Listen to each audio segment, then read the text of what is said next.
Class 10 Science 2024 Paper Analysis Set 1. First question, solid calcium oxide जब vigorously react करता है water के साथ तो सिंपली इसका आंसर है कि वो एक्सोथर्मिक रिएक्शन है और उसका pH 7 से ज़्यादा होगा क्योंकि बेसिक ऑक्साइड बनता है, basic hydroxide, calcium hydroxide will be formed. Option number D is the correct answer. Question 2 is juice of tamarind turns blue litmus to red, मतलब उसमें एसिड प्रेजेंट है तो मेथनोइक एसिड हो नहीं सकता, एसिटिक एसिड हो नहीं सकता, ऑक्सैलिक तो कतई नहीं हो सकता.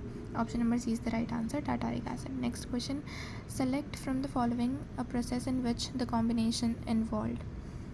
कॉम्बिनेशन रिएक्शन किस में इन्वॉल्व है? देखो बाकी के ब्लैक एंड वाइट फोटोग्राफी में तो क्या है, thermal decomposition. Digestion of food में कॉम्बिनेशन नहीं है. Burning of methane redox reaction है, बचा burning of coal which is basically carbon plus oxygen, carbon dioxide. वो आंसर है उसका सही, option number B. Fourth question, the oxide which can react with HCl as well as KOH, मतलब basically amphoteric oxide कौन से होते हैं, ZNO और Al2O3, तो यहाँ पे Al2O3 right answer. Consider the following cases in which new products will be form. New product मतलब कि इनमें से कौन सा एलिमेंट दूसरे वाले एलिमेंट कंपाउंड को रिप्लेस कर देगा. तो ऑप्शन बी और डी इसका राइट आंसर है क्योंकि कैल्शियम कॉपर को रिप्लेस कर सकता है, मैग्नीशियम जिंक को रिप्लेस कर सकता है. रिएक्टिविटी सीरीज़ के अकॉर्डिंग एल्यूमिनियम कैल्शियम को रिप्लेस नहीं कर सकता और कॉपर आयरन को रिप्लेस नहीं कर सकता. Answer is option number D. B and D are correct answers. Sixth question में पूछा oxidising reducing agent, option number C है. SO2 ऑक्सीडाइजिंग एजेंट है और H2S रिड्यूसिंग एजेंट है. सेवन्थ क्वेश्चन, करेक्ट स्टेटमेंट बताना है आपको. फर्स्ट और सेकंड स्टेटमेंट करेक्ट है क्योंकि थर्ड स्टेटमेंट में एक गलती है, 16 म्यू की जगह 14 म्यू होना चाहिए था और लास्ट स्टेटमेंट में नॉट हट जाना चाहिए था तो जाके वो करेक्ट होते. C and D are false, A and B are true. Correct answer is option number A. Eighth question, which of the following statements are true. इसमें भी ट्रू पूछा है, हार्ट के मैकेनिज्म पे रिलेटेड है ये सारे सवाल, तो यहाँ पे ऑप्शन नंबर सी सही होगा, बी और सी, क्योंकि फर्स्ट वाले में उन्होंने क्या बोला है, right atrium receives oxygenated blood, नहीं लेकिन वो डीऑक्सीजनेटेड ब्लड रिसीव करता है. और लास्ट वाले में क्या बोला है, left atrium transfers oxygenated blood to aorta, नहीं, लेफ्ट एट्रियम लेफ्ट वेंट्रिकल में ऑक्सीजनेटेड ब्लड ट्रांसफ़र करता है, फिर लेफ्ट वेंट्रिकल से वो आयोटा में जाता है. तो B and C are correct.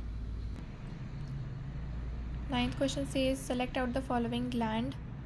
तो जिस ग्लैंड में पैर नहीं होते, देखो टेस्टिस के पैर होते हैं, एड्रेनल ग्लैंड के पैर होते हैं, दोनों किडनीज पे प्रेजेंट होते हैं, ओवरी के भी पैर होते हैं. पिट्यूटरी ग्लैंड वो है जिसका पैर नहीं होता है. Next question, in human respiratory system the system when person breathes in, तो सिंपल सी बात है, डायफ्रैगम जब रिलैक्स होता है तब वो डोम शेप का होता है, लेकिन यहाँ पे आप एयर इन कर रहे हो, इनहेल कर रहे हो, तो बेसिकली वो फ्लैटन हो जाएगा और रिब्स लिफ्ट अप हो जाएंगे. Option number 20 right answer. 11th बहुत ईजी सवाल था. Third option budding is the correct answer. Hydra का पिक्चर बना हुआ है बाय द वे. 12th में 50% आपके टॉल हैं, 50% शॉर्ट हैं, तो कौन सा वाला ऑप्शन सही होगा. ऑप्शन नंबर सी सही होगा. देखो यहाँ पे क्रॉस भी किया हुआ है, ये वाला जो क्रॉस है इसमें देखो ऑप्शन सी में यही दिया हुआ है, एक कैपिटल T स्मॉल t और एक होमोजाइगस डॉर्फ और एक हेटेरोजाइगस टॉल. 13th क्वेश्चन, जहाँ पे ये बोला है कि लाइट से रिलेटेड नहीं, ह्यूमन आई से आया है चैप्टर, जहाँ पे ये बताया कि कौन सी स्टेटमेंट्स करेक्ट हैं. तो फर्स्ट स्टेटमेंट करेक्ट है, the diameter of the eyeball is about 2.3 centimetre, and second statement भी करेक्ट है, iris is a dark muscular diaphragm that controls the size of the pupil. A and B is the right answer.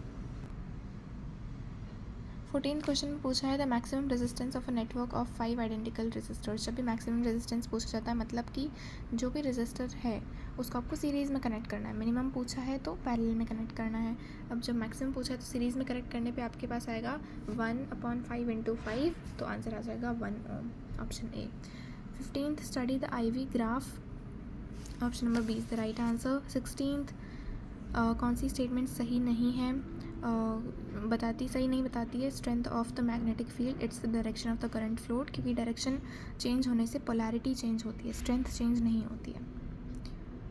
फिर उसके बाद assertion reasoning के basis पे 3 से 4 question है, 17, 18, 19, 20 देखते हैं। 17th बोलता है कि different metals have different reactivity with water and dilute acids. बिल्कुल सही बात है। Extraction of a true metal from its ore depends upon the position of the reactivity series. ये भी बिल्कुल सही बात है, करेक्ट एक्सप्लेनेशन है। Second, human female has a perfect pair of sex chromosome contributed by the human male determines the child gender। एकदम सही बात है, लेकिन वो उसका रीज़न नहीं है, क्योंकि देखो ह्यूमन फीमेल के पास परफेक्ट पेयर है, इससे मेल के हॉर्मोन्स का कोई लेना देना नहीं है। तो basically option number B will be the right answer for 18th। 19th में पहली वाली स्टेटमेंट करेक्ट है, जहाँ पे बताया गया है कि मायोपिक आई एक नियर साइटेड आई है, यानी डिस्टेंट की चीज़ें नहीं दिखती हैं। बी ऑप्शन में आपका यहाँ पे बोला है कि कन्वर्जिंग लेंस उसका करेक्शन है, लेकिन नहीं, डाइवर्जिंग लेंस उसका करेक्शन है। देखो, डाइवर्जिंग लेंस यूज़ करोगे तो ही तो मायोपिक आई को करेक्ट कर पाओगे। तो A is true but R is false. 20 में just opposite, A is false but R is true. Section B, इसके बाद आपके लॉन्ग आंसर क्वेश्चंस आते हैं, तो इसमें तो जस्टिफाई करना है। अगला बोलता है 22 की photosynthesis takes place in leaves and the food prepared. हाँ, तो इसमें कौन सा फूड जो ट्रांसफ़र होता है वो कौन सा प्रोसेस होता है? Translocation through phloem. फ्लोएम के कंपोनेंट्स लिखने हैं, फिर उसका प्रोसेस पूरा समझाने की कैसे एटीपी का यूज़ करके फ्लोएम में ट्रांसपोर्टेशन होता है। फुल फ्लोएम के थ्रू किसका ट्रांसपोर्टेशन होता है? फूड का ट्रांसपोर्टेशन होता है। 23rd क्वेश्चन है stability of DNA in species ensure की जाती है सेक्सुअल रिप्रोडक्शन में। तो इससे हम क्या बोलेंगे कि भाई इंश्योर की जाती है, बिल्कुल की जाती है, क्योंकि नंबर ऑफ़ डीएनए एक जाइगोट में इक्वल होते हैं टू द पेरेंट के सेल्स में, क्योंकि यहाँ पे कौन सा प्रोसेस होता है? मियोसिस प्रोसेस होता है। सोमेटिक सेल्स नहीं है ना, यहाँ पे आपके सेक्स सेल्स हैं, रिप्रोडक्टिव सेल्स हैं। 24th क्वेश्चन है स्टेट 2 लॉज ऑफ रिफ्रैक्शन। पहला तो वही सेम प्लेन पे लाई करते हैं, दूसरा स्नेल्स लॉ। बी वाला किया है अगर किसी ने, तो सिंपली आपको एब्सोल्यूट रिफ्रैक्टिव इंडेक्स निकालना है, जहाँ पे स्पीड की जो है लाइट की स्पीड दी हुई है 3 × 10⁸ मीटर पर सेकेंड। तो यहाँ पे क्या करोगे? 1.5/1 इज इक्वल टू 3 × 10⁻1। इसको सॉल्व कर लेना, आ जाएगा आंसर। अगला 25th में आपको बताया हुआ है कि ओम्स लॉ का यूज़ करके बताओ कि यहाँ पे 3 ओम के अक्रॉस क्या वोल्टेज होगा। सबसे पहले तो देखो कि ये सीरीज़ कनेक्शन है। सीरीज़ कनेक्शन में हमेशा जो करंट है वो कांस्टेंट रहती है, लेकिन वोल्टेज ऑल्टर करती है। It depends upon the resistor. तो यहाँ पे रेजिस्टर 3 ओम के अक्रॉस वाला वोल्टेज पूछा है। तो सबसे पहले तो हम क्या निकाल देंगे? करंट इक्विवेलेंट निकाल देंगे ओम्स लॉ के थ्रू। तो V is equal to IR कर देंगे। तो V is equal to I, और आर मतलब कि रेजिस्टेंस। टोटल रेजिस्टेंस कितना हो गया? 1 + 3 + 2, क्योंकि सीरीज़ में है, तो कितना हो गया? 6। तो 2/6 इज़ 1/3। तो आई इक्विवेलेंट मतलब कि टोटल करंट इज़ 1/3। अब आपको करंट पता है, वोल्टेज कांस्टेंट है 2, 3 के अक्रॉस करंट पता है, रेजिस्टर पता है, वोल्टेज निकालना है 3 के अक्रॉस। तो 3 रेजिस्टर जो है उसके अक्रॉस जो आप वोल्टेज निकालोगे, वोल्टेज का फॉर्मूला क्या होता है ओम्स लॉ के अकॉर्डिंग? I × R।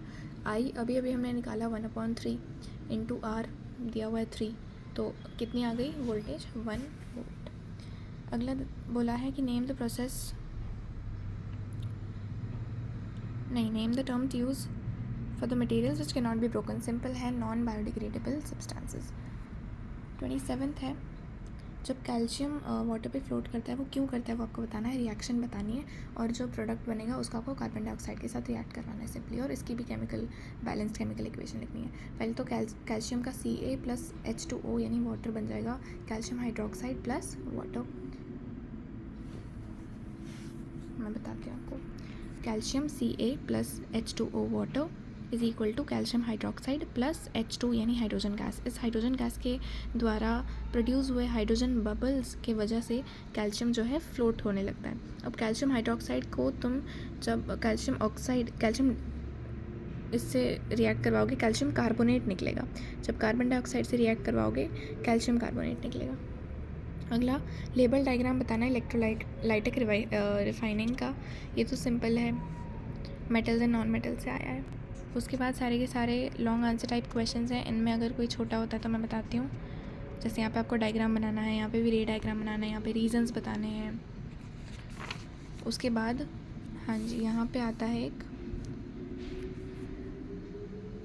ये तो ऑप्शनल में था, ये वाला इजी था ज़्यादा, कुछ भी लिख सकते थे, CH3, CH2, CHO, एल्डिहाइड क्या होता है CHO, और अगले वाले में एक CH2 और बढ़ा दो।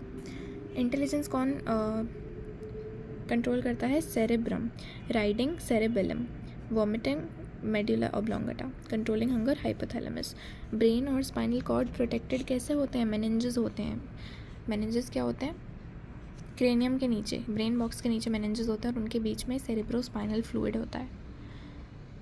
35th क्वेश्चन है कि ट्रॉपिक मूवमेंट्स क्या होती हैं। आपको एक एग्जांपल देना है प्लांट हार्मोन का, जो इनहिबिट करता है ग्रोथ, और एक जो प्रमोट करता है। इनहिबिटिंग ग्रोथ कौन सा है? एब्सिसिक एसिड, और प्रमोटिंग सेल डिवीजन तो लिखोगे आप साइटोकिनिन। ठीक है, आगे पूछा है कि डायरेक्शनल मूवमेंट कैसे पी के टेंड्रिल को मूव कराती है, बड़ा कराती है। तो ये थिग्मोट्रोपिज्म वाला प्रोसेस आपको यहाँ पे एक्सप्लेन करना है, फिर बताना है कि कौन सा हार्मोन इसके लिए रिस्पॉन्सिबल है। यहाँ पे 36 क्वेश्चन के फर्स्ट पार्ट में आपको आधा लेंस कवर करके बनाना था। रीज़न ये था कि उसकी इंटेंसिटी कम हो जाती, तो नंबर ऑफ़ लाइट रेज जैसे ही कम होंगे इमेज थोड़ी सी डल हो जाएगी। ये आपकी ऑब्जर्वेशन थी। बी ऑप्शन का आंसर है -10 सेंटीमीटर, जो कि आपको निकालनी थी। वी निकालना था ना, इमेज डिस्टेंस, तो वही हो जाएगा। 37th का फर्स्ट है कि एसिड और बेस बताओ जो sodium chloride NaCl। Common salt में कौन सा एसिड कौन सा बेस है? सिंपली आपका सोडियम हाइड्रोक्साइड और HCl हाइड्रोक्लोरिक एसिड। फिर बताया कि कैटायन एनायन बताओ कैल्शियम सल्फेट में। कैल्शियम Ca+2 कैटायन है और SO4-2 एनायन है। सोडियम क्लोराइड वॉशिंग सोडा दोनों सेम फैमिली को बिलोंग करते हैं? येस करते हैं, क्योंकि सोडियम क्लोराइड होता है आपका NaCl, वॉशिंग सोडा होता है Na2O3.10H2O। तो ये सेम फैमिली को इसलिए बिलोंग करते हैं क्योंकि दोनों ही सोडियम सॉल्ट फैमिली से हैं, तो सीधी सी बात है, सेम फैमिली को बिलोंग करते हैं। पीएच स्केल क्या है? पोटेंस ऑफ हाइड्रोजन आयंस, ठीक है, या पोटेंशियल ऑफ हाइड्रोजन आयंस, कुछ भी लिख सकते हो। फिर आपको सिंपली रिएक्शन करवा के बताना है उसका पीएच, ही तो ईजी था। 38th में कौन सा प्लेनेरिया रीजनरेट करेगा? ए वाला प्लेनेरिया रीजनरेट करेगा, और रीजनरेट करवा के बताओगे तो मार्क्स मिलेगा। सिंपल था ये तो, NCERT से ही पूछा है। उसके बाद बताना है कि प्लेनेरिया के अलावा कौन सा ऑर्गेनिज्म रीजनरेशन शो करता है? हाइड्रा। अब आप बोलोगे कि हाइड्रा कैसे होगा? पहले तो हमने देखा MCQ में हाइड्रा का आंसर बडिंग था, लेकिन हाइड्रा में दोनों शो होता है, बडिंग भी और रीजनरेशन भी। और डेवलपमेंट का मीनिंग पूछा है रीजनरेशन में। डेवलपमेंट उस चीज़ की होती है जब कोई भी एक्सीडेंटल ब्रेकडाउन या फिर नेचुरल फ्लक्चुएशन की वजह से कोई पार्ट लूज़ हो जाता है किसी भी ऑर्गेनिज्म का, तो वो पार्ट में डेवलपमेंट होता है। ऐसा नहीं कि एक आँख बची तो आँख से पूरी बॉडी निकल जाएगी, ऐसा नहीं होता है।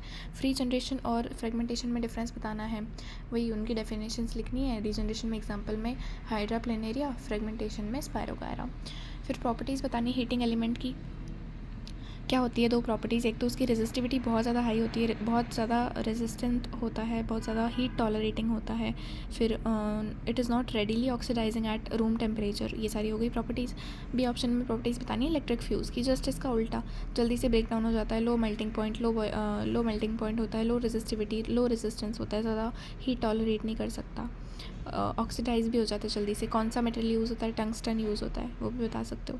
फिर आपको प्रिंसिपल पूछा जिस पे इलेक्ट्रिक फ्यूज़ वर्क करता है, it is the heating effect of electric current. फिर आपको कैसे बताना है कि कैसे फ्यूज़ वर्क करता है। बस हो गया, पेपर ख़त्म, ईजी सा था ये।